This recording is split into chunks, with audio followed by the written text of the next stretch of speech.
Olá! Animais têm direitos para você? Para Platão, o antigo filósofo grego, animais irracionais não tinham exatamente direitos na medida em que eles não eram providos de razão, de logos. Contudo, deveriam responder a ações judiciais caso cometessem alguma atrocidade, caso matassem um ser humano e não estivessem envolvidos em competição. Ou seja, os animais irracionais, as feras, cachorros, leões e outros que matassem um ser humano deveriam ser julgados e processados pela polis. Eu sou o professor Leandro Cordioli, leciono e pesquiso nas áreas da teoria da justiça e filosofia do direito, e um dos assuntos que me interessa muito é essa relação de justiça e essa ética voltada aos animais irracionais, porque um dos pressupostos da relação da justiça é exatamente a presença da racionalidade e intencionalidade dos agentes. Nesse caso específico, vamos ver por que Platão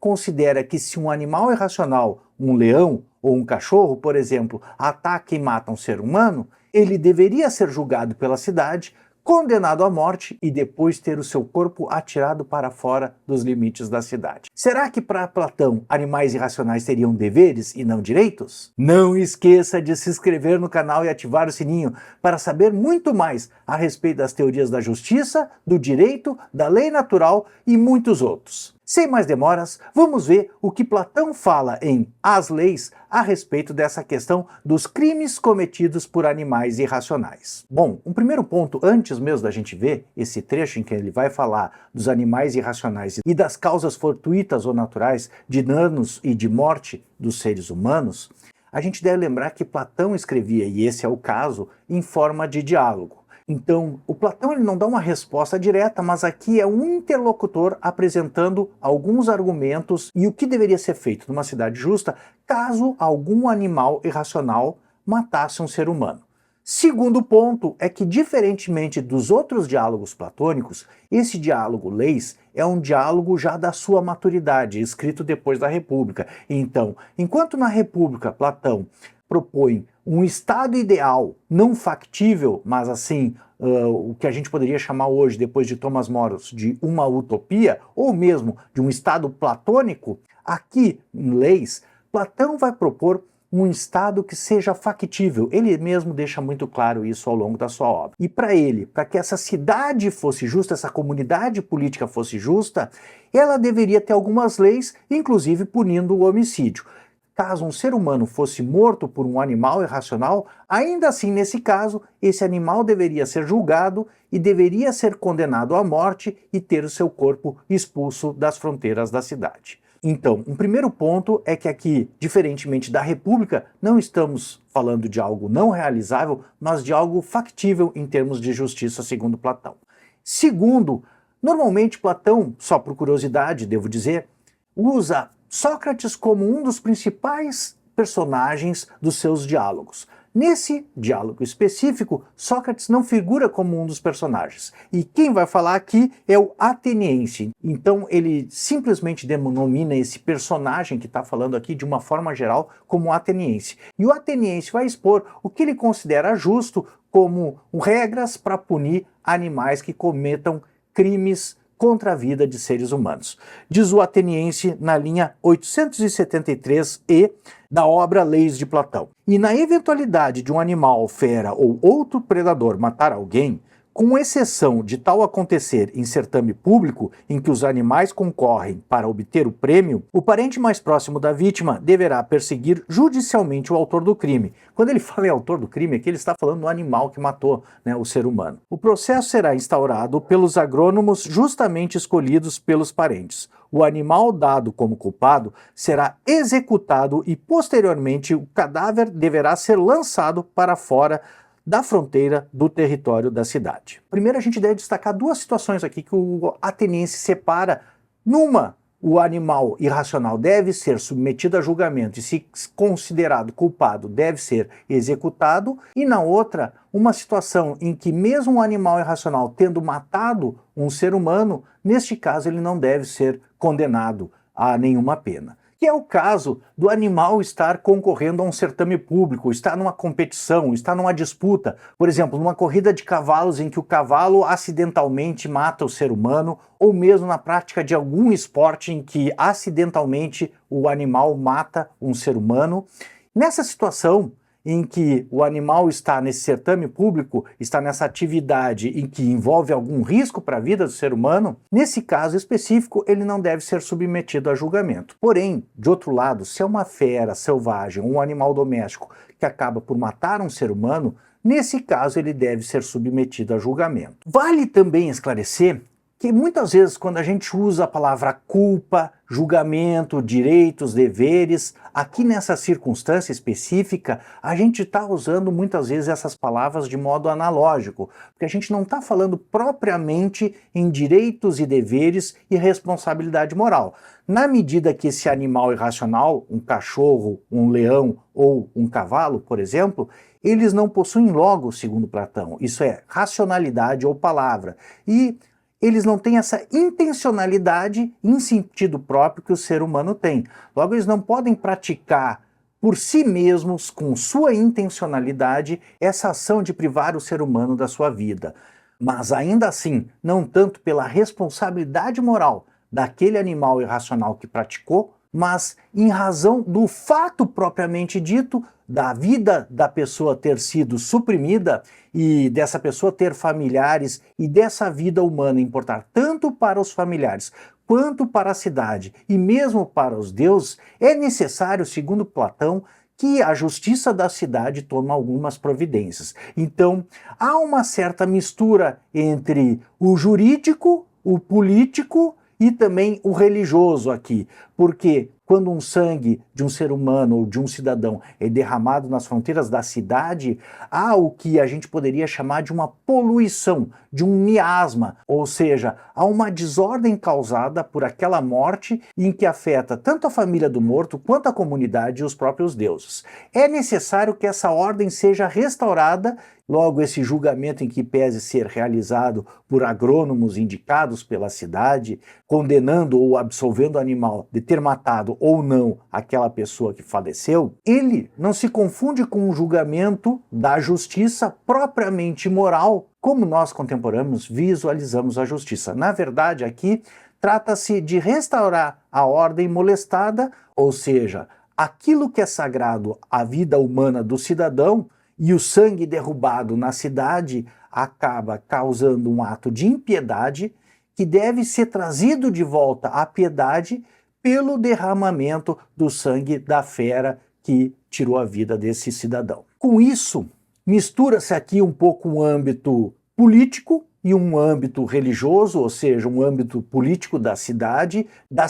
demonstrar através dos seus rituais de justiça que se importa com aquela vida que foi perdida, que aquela vida era importante para ela, e assim se dá satisfação à família e aos demais cidadãos daquela vida que foi suprimida dentre os cidadãos que habitavam a cidade. Por outro lado, também se dá uma satisfação aos deuses diante daquele sangue inocente que foi derramado. Não há uma culpa moral do animal, do leão, por exemplo, mas há uma responsabilidade da cidade em restaurar essa ordem molestada. Então, para Platão, a gente deve julgar esse animal irracional que matou o ser humano, tendo em vista que a cidade precisa restabelecer a ordem perturbada pela morte do cidadão, proteger a comunidade, dando inclusive o exemplo para os demais cidadãos de que a vida de um cidadão realmente importa para toda a comunidade, satisfazer a família da vítima em razão daquela perda daquele ente querido, purificar-se do derramamento de sangue, dar uma satisfação aos deuses e os parentes das vítimas, buscando retomar a igualdade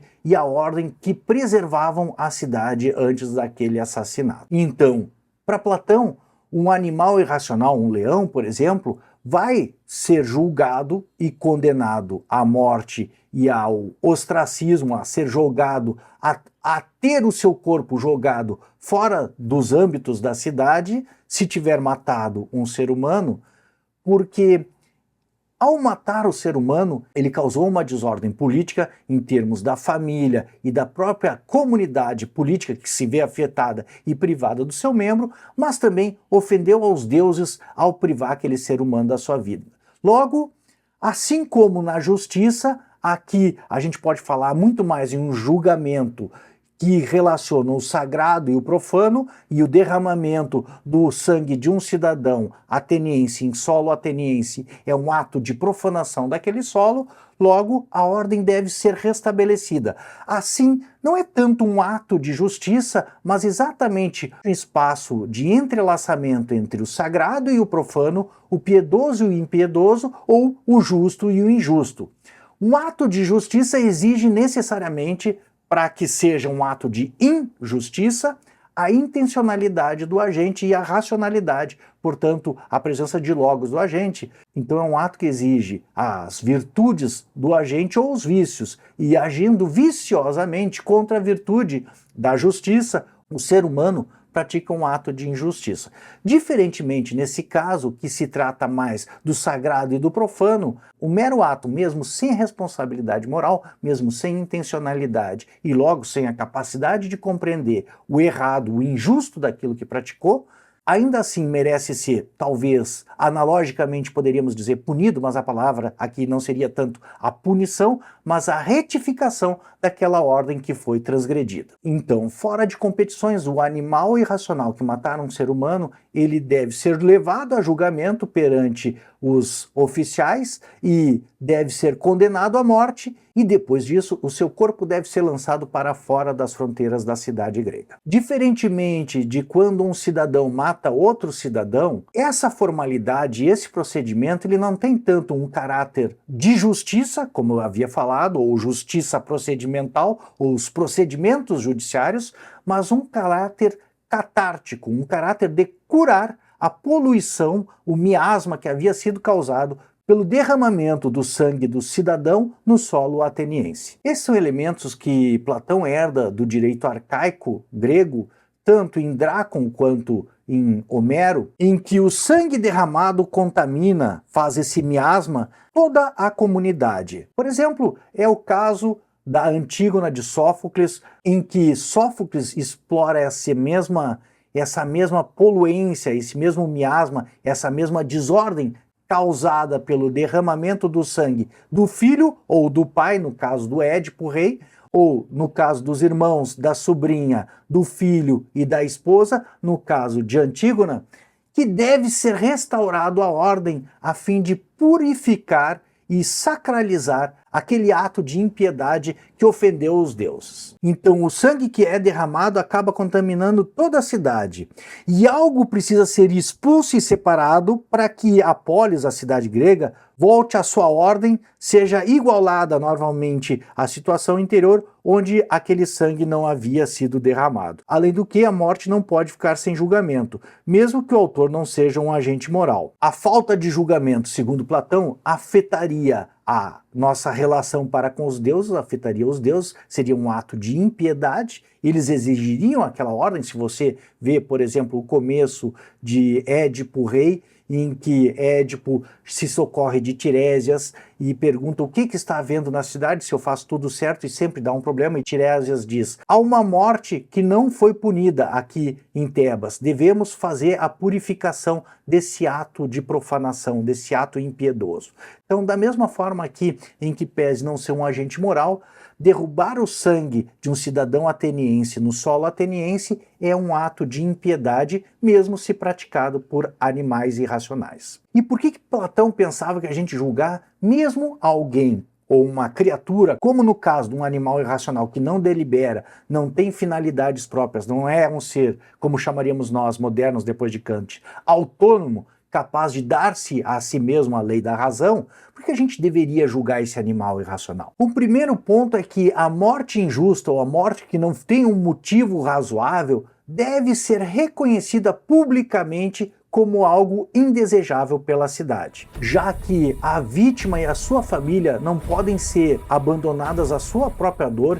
e o processo público de julgamento desse animal é, ao mesmo tempo, um ritual de purificação daquela dor da comunidade e da família, ou seja, dá-se satisfação à família e à comunidade de que aquele ente querido perdido não será esquecido pela comunidade e que a família e o próprio morto têm o apoio da sua comunidade. Se a gente for pensar, muitas vezes ainda nos dias de hoje, quando a gente vê o julgamento nos casos de homicídio, quando um ser humano mata outro ser humano, muito do valor do júri é essa purificação, é essa catarse que ocorre da poluência, do miasma que ingressou na cidade, uma desordem, uma injustiça que deve ser purificada. E muito do que os familiares da vítima esperam e a própria comunidade espera quando esse crime recebe alguma repercussão social, na mídia, por exemplo, é ver exatamente essa satisfação da justiça. Mas isso tem um elemento transcendente nos gregos que é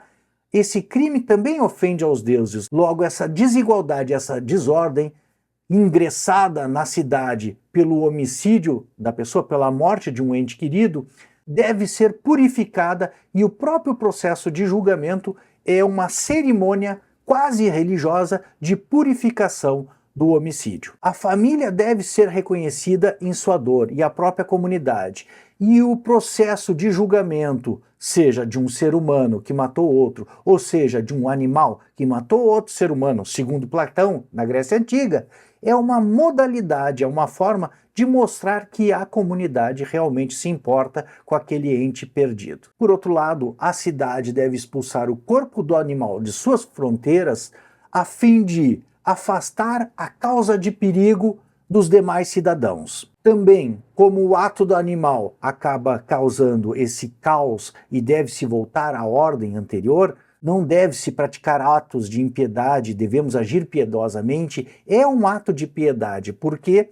faz com que haja essa purificação diante dos deuses, em que o animal que matou o ser humano seja afastado da comunidade e não represente mais um perigo mesmo em termos espirituais à comunidade. E de certa forma, esse ritual de julgamento, sacrifício do animal e expulsão do seu corpo dos âmbitos das fronteiras da comunidade simboliza a purificação e o retorno da ordem à cidade grega. Um outro ponto que a gente deve destacar é que a iniciativa não é pública, mas privada, ou seja, é um parente ou o parente mais próximo da vítima que deve procurar o socorro dos julgadores, dos oficiais encarregados, agrônomos, que ele chama aqui na tradução, encarregados de julgar esse animal, pois no caso a piedade ou a justiça vem primeiro da família e depois da polis. A polis é como se fosse um apoio da família. Então, no caso específico aqui nessa obra Leis de Platão,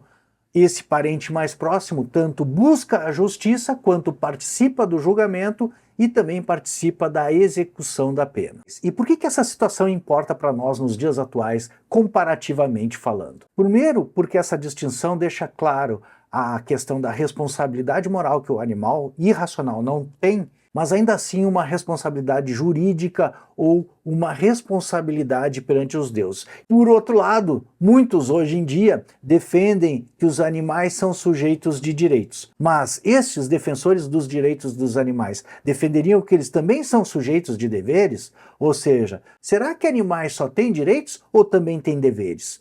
Para ter direito é necessário uma responsabilidade moral também. Afinal de contas, mesmo um feto, um nascituro, ele possui alguns direitos no sentido de direito à vida, ou melhor, se ele nascer com vida, ele tem os seus direitos garantidos. E nessa situação específica, por exemplo, do feto, ele nasce com os direitos, mas também com as obrigações jurídicas e morais inerentes, em que pese ser exercido por alguém que é responsável por ele. Por exemplo, se o pai de um feto morre antes do seu nascimento, o feto nascendo com vida se torna herdeiro necessário desse pai. E vindo ele a herdar um imóvel, ele é proprietário do imóvel, mas também responsável juridicamente, por exemplo, pelos encargos desse imóvel, como IPTU ou condomínio. Logo, em que pese o feto ou uma criança recém-nascida não ser ainda dotada de racionalidade, mas ter em potência o desenvolvimento da racionalidade, ela já possui, também usando de uma certa forma analógica aqui, e friso para que se tenha algum cuidado, porque ela possui direitos e deveres e responsabilidade moral. Afinal de contas, ela possui direito à herança, mas também responsabilidade pelos encargos sobre aquela herança. Um outro ponto para Platão é que a lei ensina que um homicídio é uma coisa errada, mesmo quando praticado por seres irracionais. Então, serve de exemplo para os demais cidadãos que não se deve suprimir a vida de nenhum outro cidadão, senão você também poderá ser julgado. E concluindo, muito do que Platão tratou aqui e parece estranho para nós nos dias de hoje, de julgar um animal irracional que atacou um ser humano, ainda parece presente no nosso direito. Contudo, foi adaptado à racionalidade moderna ou à nossa racionalidade contemporânea. Isso porque a purificação platônica se converte em procedimentos administrativos judiciais, inquéritos e julgamentos legais e estatísticas criminais epidemiológicas. Portanto, aquilo que era um controle político e sagrado, ou melhor, um controle em relação aos deuses da ordenação da cidade e da purificação da cidade, vira uma questão institucional e burocrática. Aquele controle sanitário ou de violência ou dos animais ferozes que poderiam circular na cidade, que era exercido por esse julgamento platônico, para nós se transformou em um controle de zoonoses, na vacinação obrigatória dos animais,